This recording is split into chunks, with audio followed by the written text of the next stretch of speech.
നമസ്കാരം, ഞാൻ ജലജ. എല്ലാ പ്രിയപ്പെട്ടവർക്കും പുസ്തക പരിചയത്തിലേക്ക് ഒരിക്കൽ കൂടി സ്വാഗതം. ഇന്ന് ഞാൻ വന്നിരിക്കുന്നത് മനോഹരമായ ഒരു പുസ്തകവുമായിട്ടാണ്. രമേശൻ മുല്ലശ്ശേരിയുടെ ഗോപരഹ എന്നാണ് ഈ പുസ്തകത്തിൻ്റെ പേര്. ഗോപരഹ എന്ന വാക്ക് നിങ്ങൾക്ക് എത്ര പേർക്ക് സുപരിചിതമാണ് എന്ന് എനിക്കറിയില്ല. ഗോപരഹ എന്ന് പറഞ്ഞാൽ ചാണകത്തിൽ നിന്ന് വേർതിരിച്ചെടുത്ത ധാന്യം എന്നാണ് അതിൻ്റെ അർത്ഥം. പണ്ട് കാലത്ത് കൊയ്ത്ത് കഴിഞ്ഞ സമയത്ത് ദളിതർക്ക് കൃഷിപ്പണിക്ക് കൂലിയായിട്ട് കൊടുത്തിരുന്നത് ഈ ഗോപരഹ ധാന്യമായിരുന്നു. അതെങ്ങനെയാണെന്ന് വെച്ച് കഴിഞ്ഞാൽ കൊയ്ത്ത് കഴിയുന്ന സമയത്ത് കന്നുകാലികളെ അഴിച്ചുവിട്ട് അവ അമിതമായിട്ട് ഈ ധാന്യം അകത്താക്കും. അപ്പോൾ ചാണകത്തിലൂടെ പുറത്തു വരുന്ന ഈ ധാന്യം വേർതിരിച്ചെടുത്തിട്ടാണ് കർഷകർക്ക്, ദളിത് കർഷകർക്ക് കൂലിയായിട്ട് കൊടുത്തിരുന്നത്. അതിനെയാണ് ഗോപരഹ എന്ന് പറയുന്നത്. ഈ നോവലിന് ഏറ്റവും അനുയോജ്യമായ പേര് തന്നെയാണ് രമേശൻ മുല്ലശ്ശേരി കൊടുത്തിരിക്കുന്നത്. രമേശൻ മുല്ലശ്ശേരി എന്ന എഴുത്തുകാരൻ എറണാകുളം ജില്ലയിലെ തന്നെ പിറവത്തിനടുത്ത കളമ്പൂരാണ് താമസിക്കുന്നത്. തഹസീൽദാരായിട്ട് റിട്ടയർ ചെയ്തിട്ട് അതിനുശേഷമാണ് അദ്ദേഹം എഴുത്തിലേക്ക് തിരിഞ്ഞത്. ധാരാളം നോവലുകൾ ഇതിനകം എഴുതി കഴിഞ്ഞു. കൂടാതെ ബാലസാഹിത്യ കൃതികൾ അദ്ദേഹത്തിൻ്റെതായിട്ടുണ്ട്. ഈ അടുത്ത കാലത്താണ് ഏറ്റവും പുതിയ നോവല് ബനാന റിപ്പബ്ലിക് പുറത്ത് വന്നത്.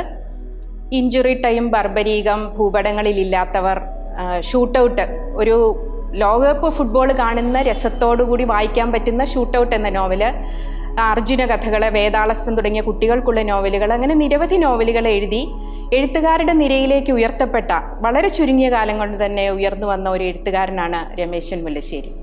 അദ്ദേഹത്തിൻ്റെ ഏറ്റവും സുന്ദരമായ ഒരു പുസ്തകമാണ് ഗോപരഹ എന്ന ഈ പുസ്തകം. ഇതിനകത്ത് തുടക്കത്തിൽ തന്നെ എഴുത്തുകാരൻ പറയുന്നുണ്ട്, ചരിത്രം ചവറ്റുകുട്ടയിലേക്ക് വലിച്ചെറിഞ്ഞു കളഞ്ഞ ചിലരുണ്ട്. ഇനിയൊരു ഉയർപ്പുണ്ടാകാത്ത വിധം തമസ്കരിക്കപ്പെട്ടു പോയവർ, അവരിൽ ചിലരെയൊക്കെ കാലം വൈകിയാണെങ്കിലും കണ്ടെടുക്കും. അങ്ങനെ ചവറ്റുകൊട്ടയിലേക്ക് വലിച്ചെറിഞ്ഞപ്പെട്ട പോയ പൽവാങ്കർ ബാലു എന്ന ദളിത് ക്രിക്കറ്ററുടെ, നമ്മൾ ഇതുവരെ കേട്ടിട്ടുണ്ടോ എന്നറിയില്ല. ക്രിക്കറ്റ് കളി പലർക്കും, ക്രിക്കറ്റിനോട് ഭ്രമം ഉള്ളവർ പോലും തിരിച്ചറിയാതെ പോയ ഒരു പേരാണ് പൽവാങ്കർ ബാലുവിൻ്റെ പേര്. അദ്ദേഹത്തിൻ്റെ ജീവിത കഥയിലൂടെ ചരിത്രത്തെക്കുറിച്ച്, ക്രിക്കറ്റിനെക്കുറിച്ച്, രാഷ്ട്രീയത്തെക്കുറിച്ച്, അങ്ങനെ ഏതെങ്കിലും ഒരു കള്ളിയിലും മാത്രം ഒതുങ്ങാതെ എല്ലാ ഒരു ജീവിതധാര, ബോധധാരാ സമ്പ്രദായത്തിലാണ് അദ്ദേഹം ഇത് എഴുതിയിരിക്കുന്നത്. പൽവാങ്കർ ബാലുവിൻ്റെ ഓർമ്മയിലൂടെയാണ് ഈ നോവൽ മുന്നോട്ട് പോകുന്നത്. അങ്ങനെ എഴുതിയിരിക്കുന്ന മനോഹരമായ ഒരു നോവലാണ് ഗോപരഹ എന്ന നോവൽ. ഗോപരഹയിൽ ഞാൻ നേരത്തെ പറഞ്ഞല്ലോ, പൽവാങ്കർ ബാലു എന്ന ക്രിക്കറ്റ് കളിക്കാരൻ, എന്തുകൊണ്ടായിരിക്കും അദ്ദേഹം നമ്മൾ അറിയപ്പെടാതെ പോയത്? അദ്ദേഹത്തിൻ്റെ പേരിൽ ഒരു കമൻറ്ററി പറയുമ്പോൾ പോലും ഒരിക്കലും ഉപയോഗിച്ച് കേട്ടിട്ടില്ല. ഇദ്ദേഹത്തെ പറ്റി പറഞ്ഞത് 2002 രാമചന്ദ്ര ഗുഹ വിദേശ കളിക്കളത്തിൻ്റെ മൂലയിൽ എന്ന അദ്ദേഹത്തിൻ്റെ പുസ്തകത്തിലൂടെയാണ് പൽവാങ്കർ ബാലുവിനെ പറ്റി അറിയപ്പെടുന്നത്. അപ്പോൾ അതിനെപ്പറ്റി പറയുകയാണെങ്കിൽ അദ്ദേഹം അറിയപ്പെടാതെ പോയതിന് ഒരൊറ്റ കാരണം മാത്രമേ ഉള്ളൂ. അദ്ദേഹത്തിൻ്റെ ജാതിയാണ് അതിൻ്റെ കാരണം. ചമർ ജാതിയിൽപ്പെട്ട, തുകലുകൊണ്ട് ചെരുപ്പുകളും മറ്റ് ഉൽപ്പന്നങ്ങളും ഉണ്ടാക്കുന്ന ചമർ ജാതിയിൽപ്പെട്ട താഴ്ന്ന വിഭാഗക്കാരെന്ന് മുദ്രകുത്തപ്പെട്ട അസ്പൃശ്യരായ ആ വിഭാഗത്തിൽപ്പെട്ട ആളായിരുന്നു പൽവാങ്കർ ബാലു. അതുകൊണ്ട് തന്നെയാണ് അദ്ദേഹത്തിൻ്റെ പേര് ക്രിക്കറ്റ് കളി ഇപ്പോൾ ജനകീയമാണ്, ഏത് കൊച്ചുകുട്ടിക്ക് പോലും അറിയാവുന്നതാണ്. അവരുടെ ഒന്നും മനസ്സിലേക്ക് ഒരിക്കൽ പോലും ആ പേര് കടന്നു വരാതെ ഇരുന്നത്. അപ്പോൾ ഇതിനകത്ത് ഈ ജാതീയതയെ കുറിച്ച് പറയുമ്പോൾ, അന്നത്തെ കാലത്ത് അരയിൽ ചൂലും കഴുത്തിൽ ചിരട്ടയൊക്കെ കെട്ടി വേണമായിരുന്നു ഇവർക്ക് നടക്കാനായിട്ട്. ഇവർ നടന്നു പോകുന്ന വഴികൾ ശുദ്ധാക്കാൻ വേണ്ടിയിട്ട് പോയി കഴിയുമ്പം അടിച്ചു വരാൻ വേണ്ടിയാണ് അരയിൽ ചൂല് കെട്ടി വെക്കുന്നത്. ഇവരുടെ തുപ്പൽ പോലും നിലത്ത് വീഴാൻ പറ്റുന്നില്ല. അപ്പോൾ അതിന് വേണ്ടിയിട്ടാണ് കഴുത്തിൽ ചിരട്ട കെട്ടിയിട്ടിരുന്നു.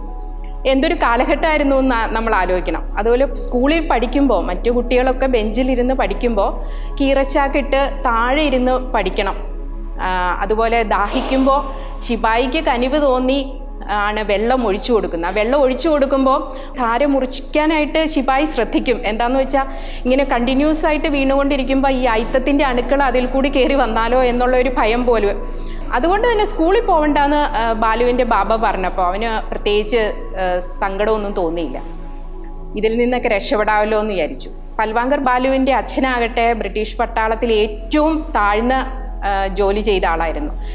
ബാലു തന്നെ പറയുന്നുണ്ട്, ബാബയേക്കാൾ താഴ്ന്നവരായിട്ട് ആരുമില്ല, പുൽക്കൊടി തുമ്പ് പോലും എന്ന്. അത്രയ്ക്ക് താഴ്ന്ന ജോലിയിൽ ആയിരുന്ന ബാബ പറഞ്ഞിട്ടാണ് ബാലു ബ്രിട്ടീഷ് പട്ടാളത്തിൻ്റെ, അവർക്ക് ക്രിക്കറ്റിന് പിച്ചൊരുക്കാനും ഒക്കെയായിട്ട് ചെറിയ നാണയത്തുട്ടുകൾ, അതും വലിച്ചെറിഞ്ഞു കൊടുക്കുന്ന നാണയത്തുട്ടുകൾക്ക് വേണ്ടിയിട്ട് ജോലിക്ക് പോയത്.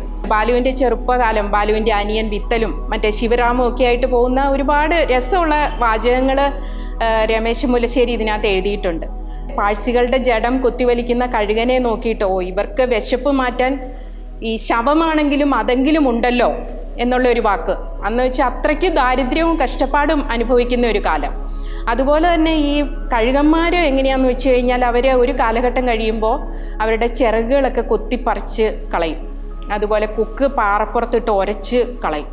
അപ്പോൾ അവരുടെ ഒരു കഴുകൻ വിചാരിക്കുന്നത് പുതിയ കൊക്കും ചിറകുകളും ഒക്കെ വരും എന്നുള്ള ഒരു ധാരണയിലാണ് അത് ചെയ്യുന്നതെന്നാണ് പറയുന്നത്.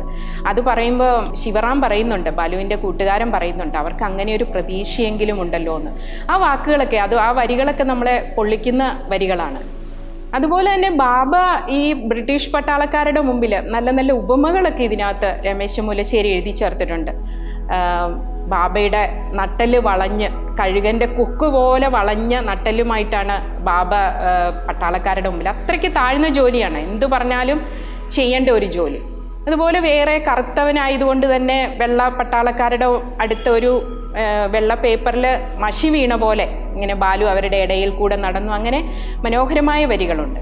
സായിപ്പന്മാർക്ക് പന്തെറിഞ്ഞു കൊടുക്കുന്നതിന് വേണ്ടിയിട്ടാണ് ബാബ ബാലുവിനെ അങ്ങോട്ട് കൂട്ടിക്കൊണ്ടു പോകുന്നത്. പിച്ചൊരുക്കുക, അവർക്ക് കളിക്കാൻ വേണ്ടി പന്തെറിഞ്ഞു കൊടുക്കുക എന്ന് പറഞ്ഞിരുന്ന സ്പിൻ ബൗളറായിരുന്നു ബാലു. അതിനകത്ത് ക്രിക്കറ്റ് കളിയെക്കുറിച്ച് ബാലു പറയുന്ന രസകരമായ ഒരു വാചകമുണ്ട്. ഇതെന്തായാലും കണ്ടുപിടിച്ചത് ഞങ്ങളുടെ ദൈവമല്ല, ഒരുപക്ഷെ പണ്ഡിറ്റ്ജിയുടെയോ ബ്രിട്ടീഷുകാരുടെയോ ഒക്കെ ദൈവമായിരിക്കും. എന്താണെന്ന് വെച്ച് കഴിഞ്ഞാൽ 21 ഗജം ദൂരെ നിന്ന് ഒരു പാഴ്സിക്ക് പന്തെറിഞ്ഞു കൊടുക്കാൻ പറ്റുന്ന ഒരു കളി എന്തായാലും ഞങ്ങളുടെ ദൈവമല്ല എന്ന് കണ്ടുപിടിച്ചത് എന്ന് മനോഹരമായൊരു വാചകം ബാലു പറയുന്നു. അവൻ്റെ കളിയുടെ ആ മാസ്മരികത, അവൻ്റെ ആ ചലനത്തിൽ ആ ബൗളിങ്ങിൻ്റെ പ്രത്യേകത പഠിക്കാൻ വേണ്ടിയിട്ട് സായിപ്പ് വളരെ കഷ്ടപ്പെടുന്നുണ്ട്. അങ്ങനെ കാലം കടന്നുപോയപ്പോൾ തൻ്റെ കഴിവുകൊണ്ട് തന്നെ നീചജാതിയിൽപ്പെട്ട് എന്ന് മുദ്ര കുത്തപ്പെട്ടത് കൊണ്ട് തന്നെ അവൻ വളരെ അതിനകത്ത് ബാലു പറയുന്ന വേറൊരു മനോഹരമായ ഒരു വാചകമുണ്ട് കേട്ടോ. നമ്മൾ ഓരോ പ്രാവശ്യവും കഴിവ് തെളിയിക്കണം. ഒരു പ്രാവശ്യം കഴിവ് തെളിച്ചുകൊണ്ടായില്ല, ഓരോ പ്രാവശ്യവും കഴിവ് തെളിയിക്കണം, എങ്കിൽ മാത്രമേ ഉയർത്തപ്പെടുകയുള്ളൂ ഈ ജാതിയിൽപ്പെട്ടവർ. നിരവധി കളികളിൽ ജയിച്ചിട്ട് പോലും ബാലുവിനേക്കാൾ മോശമായിട്ട് കളിക്കുന്നവർ ക്യാപ്റ്റൻ പദവിയിലെത്തിയിട്ടും ബാലുവിനെ ക്യാപ്റ്റനാക്കിയില്ല. കാരണം എന്താണെന്ന് വ്യക്തമാണല്ലോ, ഈ ജാതീയത തന്നെയാണ്.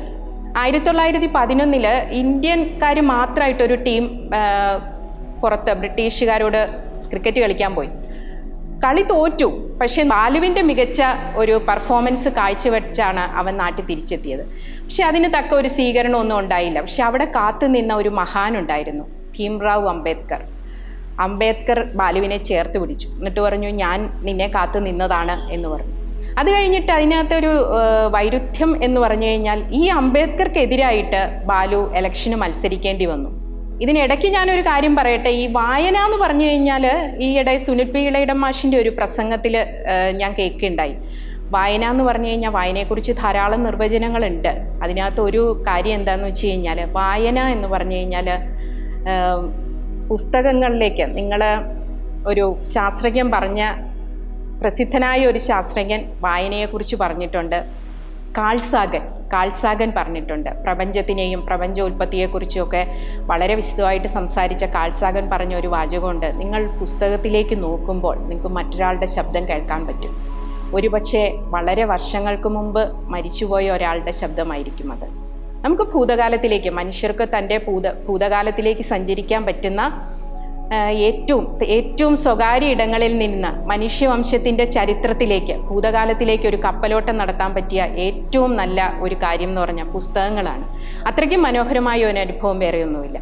അപ്പോൾ അങ്ങനെ ഒരു ഇതിലേക്ക് നോക്കുമ്പോൾ അതിനകത്ത് നിങ്ങൾക്ക് ഈ ഗോപരഹ വായിക്കുമ്പോൾ ഗാന്ധിജിയുടെ ശബ്ദം നിങ്ങൾക്ക് കേൾക്കാൻ പറ്റും, പൽവാങ്കർ ബാലുവിൻ്റെ ശബ്ദം നിങ്ങൾക്ക് കേൾക്കാൻ പറ്റും, അംബേദ്കറുടെ ശബ്ദം നിങ്ങൾക്ക് കേൾക്കാൻ പറ്റും, ഒരുപാട് ദളിതരുടെ സ്വാതന്ത്ര്യ സമരത്തിന് വേണ്ടിയിട്ട് ധീരമായി പോരാടിയ ഒരുപാട് പേരറിയാത്ത ഒരുപാട് പേരുടെ ശബ്ദങ്ങൾ നിങ്ങൾക്ക് ഗോപരഹയിലൂടെ കേൾക്കാൻ പറ്റും.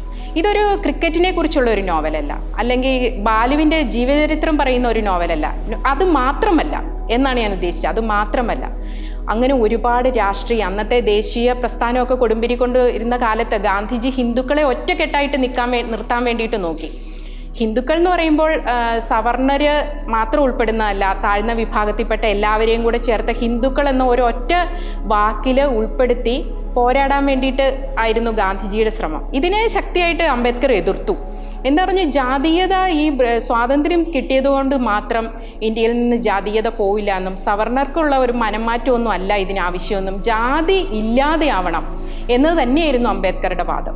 അങ്ങനെ ഒരുപാട് കാര്യങ്ങൾ ഇതിനകത്ത് പറയുന്നുണ്ട്. അതുപോലെ റെയിൽവേയുടെ വരവോടുകൂടി സമൂഹത്തിനുണ്ടായ നല്ല നല്ല മാറ്റങ്ങൾ, അങ്ങനെ നിരവധി സന്ദർഭങ്ങളിലൂടെ കടന്നുപോകുന്ന മനോഹരമായ ഒരു നോവലാണിത്. മനുഷ്യരാശിക്ക് മനുഷ്യരെന്താണെന്നും മനുഷ്യരുടെ അന്തസ്സ് ഉയർത്തിപ്പിടിക്കേണ്ടതാണെന്നും ഒക്കെയുള്ള ഒരു വാദം ഈ നോവല് വായിക്കുമ്പോൾ നമുക്ക് മനസ്സിലാവും. അതുകൊണ്ട് തന്നെ ഇത് എല്ലാവരുടെ ഇടയിലേക്ക് എത്തപ്പെടേണ്ടതുണ്ട്, വായിക്കേണ്ടതുണ്ട്. ബാലുവിൻ്റെ ജീവചരിത്രത്തിലൂടെ അവസാനം ബാലുവായിട്ടൊരു ഇൻ്റർവ്യൂ ഉണ്ട്. അതിനകത്ത് ബാലു തൻ്റെ അഭിപ്രായങ്ങൾ തുറന്നു പറയുന്ന രീതിയിലൊക്കെ മനോഹരമായിട്ടാണ് ഈ പുസ്തകം എഴുതിയിരിക്കുന്നത്.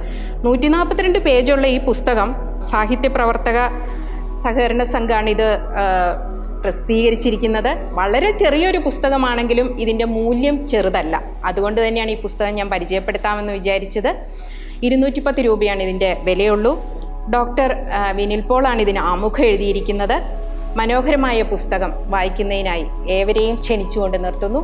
മനോഹരമായ മറ്റൊരു പുസ്തകവുമായി പുസ്തക പരിചയത്തിലൂടെ നമുക്ക് വീണ്ടും കാണാം.